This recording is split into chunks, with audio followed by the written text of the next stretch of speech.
Studi Ilmu Komunikasi, Fakultas Ilmu Komunikasi, Universitas Padjadjaran. Saya Evi Ariadne Sinta Dewi, dosen pengampu mata kuliah Komunikasi Politik.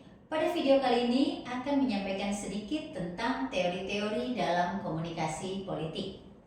Sumber referensinya bisa dipelajari di dua buku, yaitu dari Theoretical Diversity in Political Communication dari Everett M. Rogers. Kemudian ada artikel jurnal yang ditulis oleh Blumler, judulnya Core Theories of Political Communication, Foundational and Freshly. Kita akan lihat latar belakang historisnya dulu ya. Awal studi komunikasi massa dan komunikasi politik itu sebetulnya terjadi secara saling terkait ya. Awal mula studi komunikasi massa dan komunikasi politik itu saling terkait. Semuanya memiliki minat intelektual yang sama dalam efek komunikasi media massa. Jadi ketika itu atau awal lahirnya komunikasi politik itu karena banyak ilmuwan yang ingin mempelajari tentang efek komunikasi media massa terhadap politik. Nah, jadi pada periode awal tersebut yang kemudian dikenal sebagai studi komunikasi, para ahli berfokus pada perubahan perilaku politik. Atau misalnya contohnya perubahan perilaku politik itu pada saat pemilu, pada saat pemungutan suara. Itu dijadikan sebagai salah satu variabel dependen mereka dalam studi-studi atau riset-riset mereka. Nah, ada beberapa riset awal yang melahirkan ilmu komunikasi politik, yaitu penelitian Walter Lippmann yang terkenal dengan public opinion atau opini publik. Itu Walter Lippmann itu seorang jurnalis politik yang paling berbakat dan sangat berpengaruh di abad ke-20. Dia adalah seorang ahli propaganda dan opini publik serta ahli agenda setting. Kita biasa memanggilnya Lippmann ya. Lippmann berperan penting dalam mengidentifikasi peran media massa dalam pembentukan opini publik di negara demokrasi. Menurut Lippmann, nilai demokrasi partisipatoris atau partisipasi rakyat yang aktif dan meluas yang diinformasikan oleh pers yang bebas. Nah, ini kuncinya, pers yang bebas dan bertanggung jawab menjadi pendorong penting dalam penelitian komunikasi politik. Jadi ketika itu awal tumbuhnya komunikasi politik melalui risetnya Walter Lippmann itu adalah adanya perhatian tentang kebebasan pers dan partisipasi dalam demokrasi. Seperti itu. Yang kedua, itu penelitian dari Harold Laswell. Sama, beliau juga ahli ilmu politik yang menggunakan analisis propaganda sebagai riset utamanya. Studi utamanya adalah tentang efek media. Disertasinya isinya adalah menganalisis efek pesan propaganda oleh Jerman versus Prancis, Inggris dan Amerika dalam Perang Dunia ke-1. Nah, Laswell menggunakan analisis isi pesan media. Jadi kemudian dia bisa melahirkan formula Laswell, yaitu siapa mengatakan apa kepada siapa melalui saluran apa dengan efek apa. Seperti itu ya. Who says what,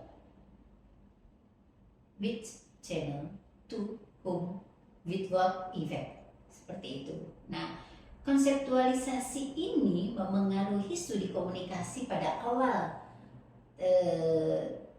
tumbuhnya atau lahirnya ilmu komunikasi politik.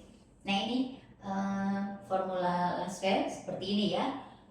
Who says what in which channel, to whom, with what effect. Seperti itu. Selain Lippmann dan Laswell, ada lagi yang ketiga, yaitu Lazarsfeld dan teman-temannya.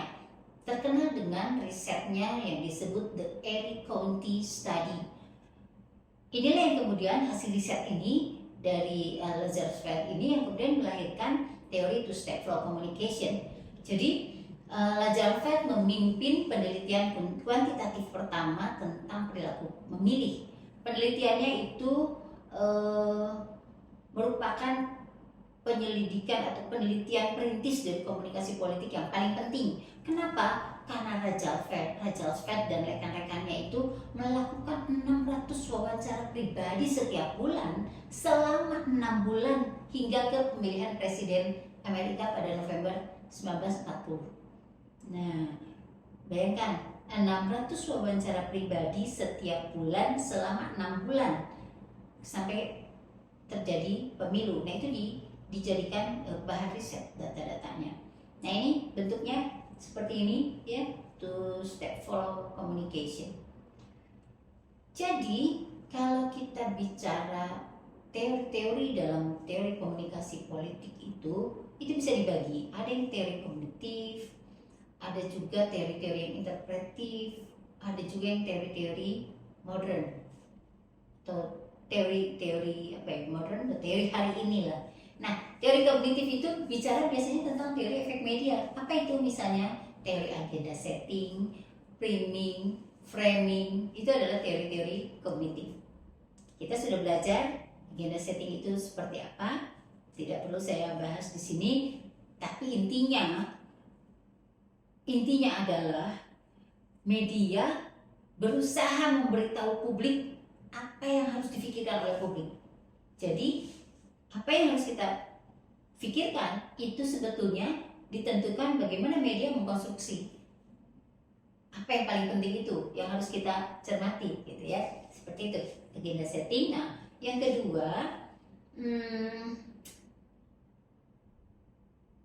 penelitian agenda setting ini kemudian secara umum mengakui bahwa salah satu mekanisme pengaruh media adalah melalui stimulasi komunikasi antar pribadi yang pada gilirannya seringkali memicu perubahan perilaku. Jadi, kendati media berusaha membingkai atau memframing informasi-informasi apa yang muncul di medianya sehingga kemudian masyarakat menganggap ini layak diketahui, tapi itu tidak akan bekerja sebetulnya kalau tidak ada komunikasi antar pribadi di kalangan masyarakat sendiri. Ketika masyarakat saling menyampaikan bahwa isu utama Kompas hari ini adalah ini, isu utama Tempo pada hari ini adalah ini, isu utama Metro TV, isu utama TVRI, isu utama RCTI dan lain-lain, media-media lain. Nah, isu-isu utama itu kemudian menjadi bahan perbincangan di masyarakat karena ada komunikasi interpersonal itulah, maka sesungguhnya agenda settingnya bekerja dengan baik. Jadi tidak hanya karena media membuat agenda, tapi sebetulnya bagaimana komunikasi antar pribadi membantu men-trigger dan mengakselerasi agenda-agenda media tersebut.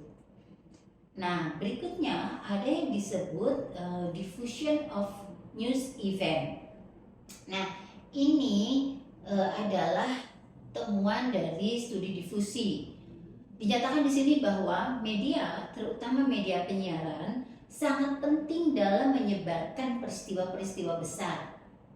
Ketika diplot dari waktu ke waktu, jumlah individu yang mengetahui tentang suatu peristiwa berita meningkat secara perlahan pada awalnya, kemudian dengan cepat ketika saluran komunikasi interpersonal diaktifkan, dan akhirnya menurun membentuk kurva difusi yang berbentuk S ketika individu yang tersisa mengetahui peristiwa tersebut. Nah, kurva S inilah yang dikenal dengan difusi inovasi. Jadi tadi yang disampaikan bahwa walaupun media broadcast atau media penyiaran ini menyebarkan peristiwa-peristiwa, tetapi tadi sekali lagi komunikasi interpersonalnya aktif di masyarakat, maka lahirlah kurva S yang membuat berita ini menjadi semakin terdifusi, terdifusi, menyebar gitu. Ada beberapa, misalnya The Floor ya. The Floor itu risetnya tahun 1987 itu menyimpulkan bahwa bidang penelitian difusi peristiwa berita katanya sedang sekarat karena pertanyaan-pertanyaan menarik telah terjawab. Namun dalam 1 dekade terakhir, ini menurut Rogers, jenis-jenis investigasi difusi peristiwa berita yang baru telah diselesaikan yang mengeksplorasi pertanyaan-pertanyaan penelitian baru. Jadi walaupun The Floor pada risetnya tahun 87 merasa bahwa difusi inovasi ini, difusi of news event ini sudah selesai, tapi ternyata kan lahir pertanyaan-pertanyaan penelitian baru, dan artinya teori ini masih relevan jika ingin digunakan untuk menganalisis fenomena-fenomena politik pada hari ini. Masih bisa menggunakan teori ini, ya.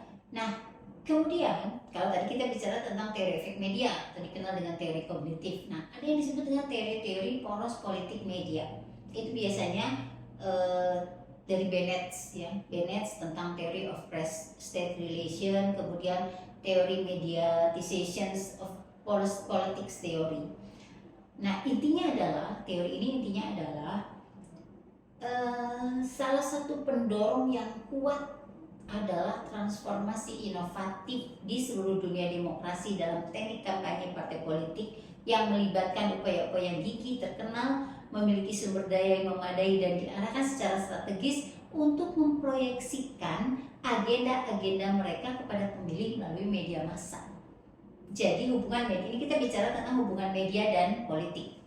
Kalau tadi kan tentang efek media. Nah, kalau sekarang bagaimana hubungan antara media dan politiknya? Nah, ternyata tadi di sebuah negara demokrasi, agenda-agenda itu akan menjadi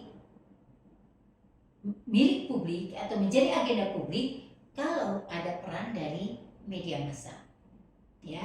Maka ada beberapa teori, misalnya yang disebut, bukan teori ya, model professionalized advocacy, model strategic communication, atau model go public. Nah, itu adalah komunikasi politik yang didalilkan karena apa? Karena pertama, penyediaan informasi yang kurang.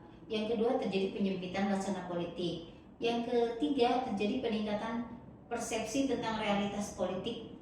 Nah, kemudian ada juga peningkatan negativitas atau attack campaign, ya, kampanye negatif. Kemudian ada sinisme dan meningkatnya konflik antara politisi dan wartawan. Maka melahirkan hubungan antara media dan politik yang kurang baik. Makanya lahirlah model-model seperti yang disampaikan oleh Blumler, itu personalized advocacy, kemudian Bennett dengan strategic communication, dan Kernel dengan model go public. Nah, ada juga yang disebut, ini dari Zaller tahun 2001, menawarkan teori substitusi produk. Nah, teori ini mengemukakan perlawanan dari para jurnalis untuk mempertahankan otonomi keprofesionalannya mereka. Jadi, ketika industri media seringkali memaksa para jurnalisnya untuk bersikap tidak objektif dan tidak independen dan melanggar kode etik, maka lahirlah teori substitusi produk dari Zaller yang isinya tentang perlawanan para jurnalis ini. Misalnya tentang jajak pendapat. Seringkali media membuat survei atau jajak pendapat yang disetting sedemikian rupa yang hasilnya kemudian menjadi men-trigger atau mendorong terjadinya penggiringan opini publik dan manuver-manuver politik. Nah, padahal itu disetting dalam arti dibuat untuk memenuhi kepentingan politik seseorang. Pada titik itu maka media kan sudah tidak independen lagi.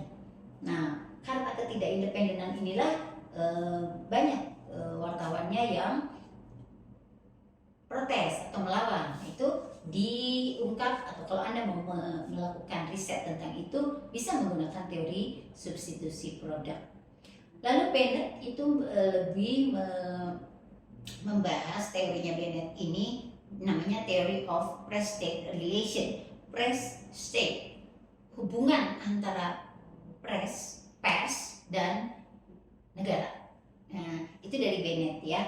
Bennett menyatakan bahwa berita itu mengindeks berbagai pandangan yang mendominasi komunikasi publik para elit. Sehingga perdebatan elit yang terbuka tentang suatu isu itu akan menghasilkan liputan media yang beragam.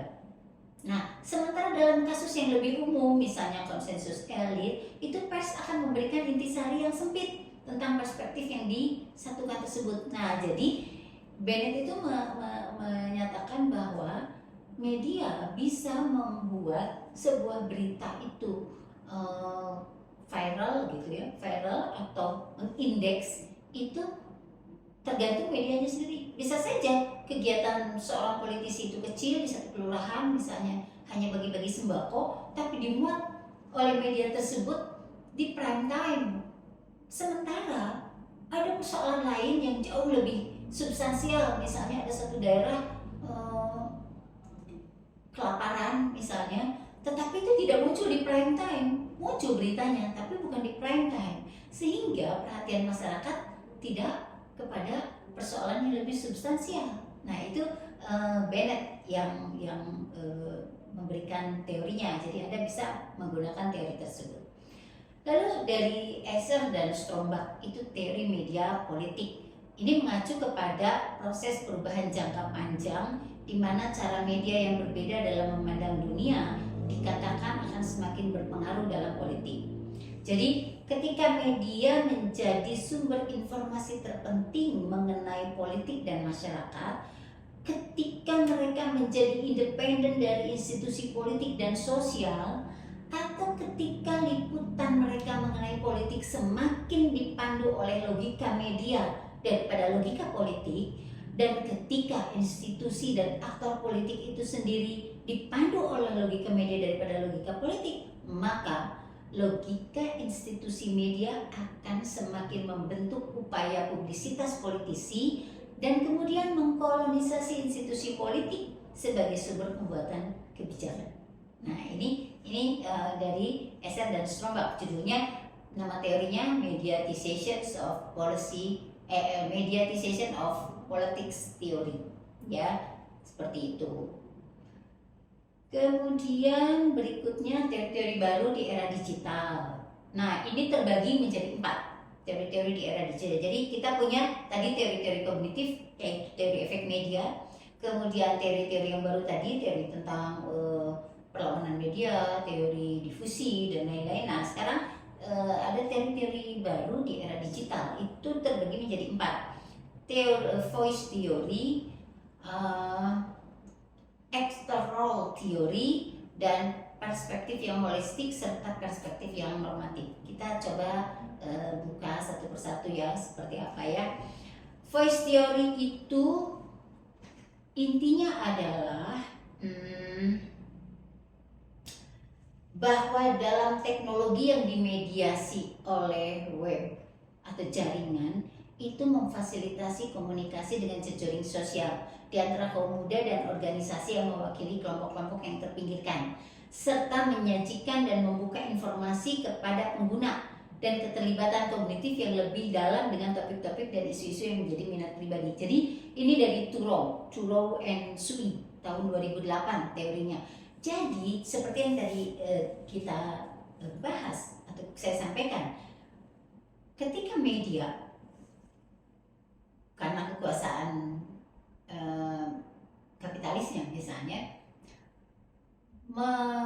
menyiarkan sebuah berita yang tidak memiliki news value di prime time, sementara ada masalah lain yang sebetulnya sangat substansial untuk muncul di prime time. Nah, itu tidak terjadi karena apa? Karena kekuasaan media. Tapi sekarang dengan adanya internet, itu namanya teorinya adalah Theory of the Hyperlinked Society. Jadi ketika masyarakat itu hyperlink, saling terkait, itu bisa membuat isu-isu yang biasanya dimarginalkan oleh industri media itu bisa muncul ke permukaan. Misalnya isu lingkungan, isu kesehatan mental, KDRT, pelecehan seksual dan lain-lain. Itu dulu jarang muncul di media massa, terutama media massa arus utama ya. Tapi sekarang dengan kekuatan kekuatan society ini, hyperlink society ini, justru isu-isu yang dianggap marginal itu bisa muncul ke permukaan. Nah, teori ini mengasumsikan bahwa motif untuk asosiasi politik kolektif itu meningkat ketika konten yang bersifat ekspresif secara pribadi dapat dibagikan dan dikenali oleh orang lain yang pada gilirannya dapat mengulangi kegiatan jaringan ini melalui internet. Jadi tadi yang ini intinya adalah isu yang dianggap tidak penting, artinya dimarginalkan, bisa menjadi penting karena memang sebetulnya itu isu yang penting. Nah, dengan cara apa? Dengan cara walaupun konten itu konten pribadi, tetapi kalau viral itu, kalau misalnya di internet muncul secara masif, bisa menjadi perhatian publik dan bahkan kemudian bisa menjadi perhatian pemerintah dan menggiring lahirnya kebijakan-kebijakan pemerintah. Itu sudah banyak sekali contohnya ya. Nah, yang kedua itu teori tentang logic of connective action atau teori tindakan kolektif. Teori ini mengasumsikan bahwa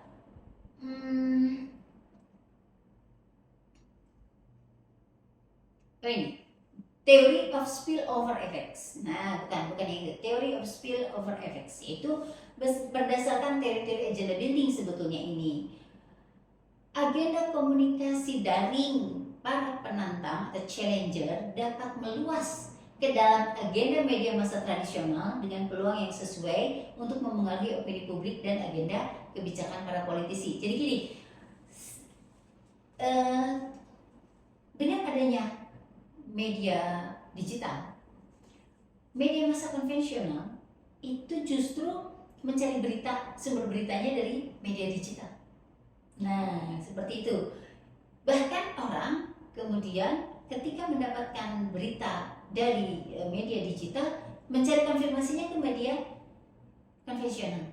Jadi ada spillover effect gitu, ada efek yang saling berputar gitu ya, saling mempengaruhi di situ antara media baru dan media konvensional.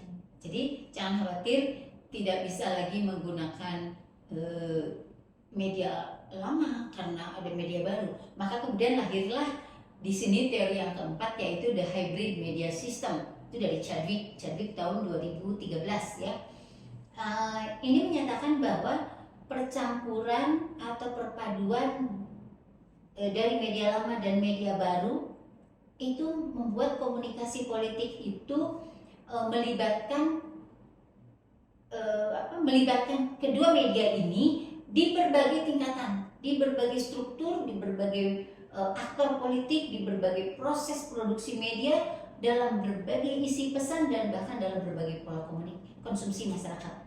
Jadi kalau definisi komunikasi politik yang awal itu hanya sekedar proses penyampaian pesan politik melalui media kepada komunikan untuk menghasilkan efek politik. Nah, dengan di hybrid media system ini dibagi medianya menjadi hybrid media. Jadi proses penyampaian pesan politik melalui media baru dan media lama itu melahirkan perpaduan yang kemudian mengubah pesan-pesannya pun juga bisa berdua. Untuk yang komunikasi konvensional yang pesannya seperti ini, maka untuk di media digital pesannya tidak sama seperti itu ya.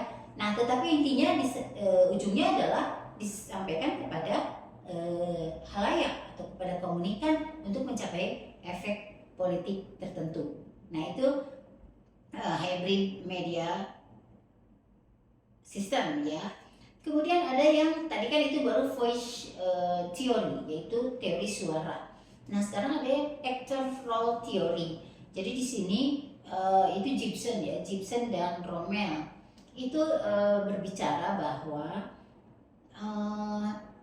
situasi saat ini dibentuk oleh fragmentasi berita dan sumber komunikasi, sehingga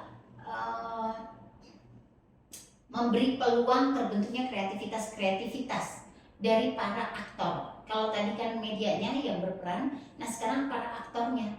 Kalau para aktornya kreatif membuat pesan-pesan politik yang bisa mencuri perhatian masyarakat, maka pesan-pesan politiknya akan sampai, ya. Nah, terakhir adalah tentang holistic perspective. Itu bicara bahwa itu sebenarnya berawal dari teorinya Habermas tentang public sphere, ya, bahwa ada ruang publik, tapi kalau ruang publik itu tidak digunakan seoptimal mungkin untuk meningkatkan kualitas demokrasi, maka yang terjadi seperti hari ini. Ruang publik tidak digunakan untuk saling bertukar ide atau saling mempertajam ide. Hanya digunakan untuk apa? Saling caci maki, saling follow unfollow, atau sebaliknya saling mendekonstruksi. Jadi terjadilah hal-hal yang kontraproduktif. Itu di dunia maya yang kemudian akan beralih ke dunia nyata, konflik-konfliknya. Nah, maka holistic perspektif ini menyarankan agar ruang publik ini digunakan sebaik mungkin dengan cara beradu argumentasi dan ide-ide secara sehat, sehingga kemudian melahirkan apa yang disebut dengan demokrasi deliberatif, seperti itu, ya. Terakhir adalah normatif perspektif. Asumsi dasar dari teori ini adalah kelompok nilai yang relatif terbatas yang dianggap melekat dalam demokrasi liberal, itu baik yang telah dicapai maupun belum tercapai, yaitu kebebasan berekspresi, keragaman, dan terutama kewarganegaraan yang terinformasi. Jadi intinya adalah dari normatif perspektif ini bahwa kendati ada perkembangan teknologi komunikasi yang sangat canggih, tapi secara normatif itu ada nilai-nilai yang tidak boleh hilang.